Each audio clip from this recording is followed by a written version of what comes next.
Perfect. Thank you everyone for being here today. This is one of my favorite things to talk about as I've been in qualitative research for 22 years, 22 years in October. So very, very exciting stuff. What I'm going to talk about today is just behind the qualitative recruiting curtain, just risks of partnering with new recruiting vendors, questions you might have, questions your clients have, the way, the recruiters feel when they're coming into new projects. So we are going to start off. The hidden engine, what you don't see can hurt your study. So when it comes to partnering with new vendors, there's always risk. What does your recruiter know? What are they passing on? Why are they passing on this? Why are they bidding on this? Do they have experience here? For respondents, is the screener 25 pages? Is that too long? Is having 3 tables of 50 different brands too long? Does it give screener fatigue? Are respondents going to say yes to everything?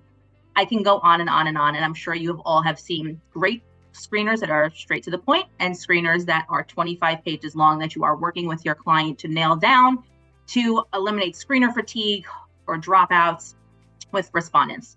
When you partner with a new vendor, you always want to use them for their brain, for their knowledge, for experience share. So when you are vetting out a new recruiting partner, you could give them samples of projects that you've had in the past, of course, after they sign the NDA, which we're all aware of, and ask them, how would you price this out? Do you have experience here? What are some red flags to you? Is this the right methodology for the right audience? Of course, between consumer, B2B, and healthcare, it's all very different, where consumers are happy to really answer anything, demographic questions, product questions. When it comes to small business owners, when it comes to those C-suite executives or blue collar workers in that B2B space, they're less inclined and question a recruiter more when you start asking them demographics and drilling down on it, because how does that relate to what they do and how they're making purchase decisions within their company?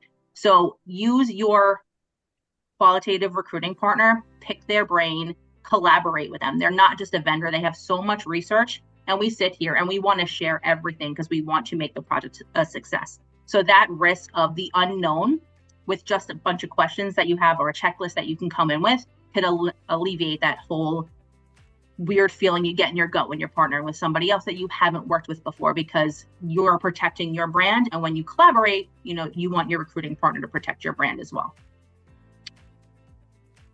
Understanding the risk and how to avoid it. So we just touched base on some things here. Real clients are facing these real fears every day about quotas, incidents. Will respondents show up? Are they quality? Are they engaged? Are they not AI bots? Are they from where they're saying they're from? There are so many things that we do as qual recruiters and processes that we implement to ensure that we are getting the highest quality respondents for our clients. When it comes to telephone screening, you want to make sure these recruiters that you are partnering with are telephone screening every respondent. This will help in articulation, engagement of the topic, do tech checks. Is this respondent really who they say they are? If they're using products, get these pictures, do reverse Google images, talk to somebody one-on-one on a webcam. Discuss.io has great tech checks. Zoom, a lot of qual recruiters will do tech checks on there. You want to have that engagement to be able to see somebody's mannerisms, their comfort in the topic that they're talking about. Again, this will alleviate having low quality respondents. And when respondents are willing to send in and verify who they are, do tech checks, they're more likely to show up. They're more likely to engage in a great conversation with clients. So you want to have all these conversations with your recruiting partners, going through from kickoff with the screener to the full respondent management process that they handle, confirmations, and then respondent engagement. You want to be able to spot low quality respondents or phonies. How does your recruiting partner manage that? Ask them, what are some red flags? What is their process in, again, validating, confirming, screening? When you know what you are signing up for, you're going to be much more comfortable. The biggest thing I say is you're not going to go on a dating app and pay for your subscription and not ask questions to the people you're talking to and then randomly go out on dates. So ask those questions, figure out who you're dating, who are you collaborating with, who are you trusting with your project to make you look like a rock star to your client. There's never too many questions. And from fear to confidence building better together. So you're not hiring a vendor, you're choosing a true partner. So I hear vendor all the time. I have this vendor, I have that vendor. We always look at, a qualitative recruiter. We are part of your brand. We are collaborating with you. We are an extension. We're a branch off your tree. So if we look bad, you look bad. You're not going to want to use a qual recruiter. That doesn't make you look good to a client.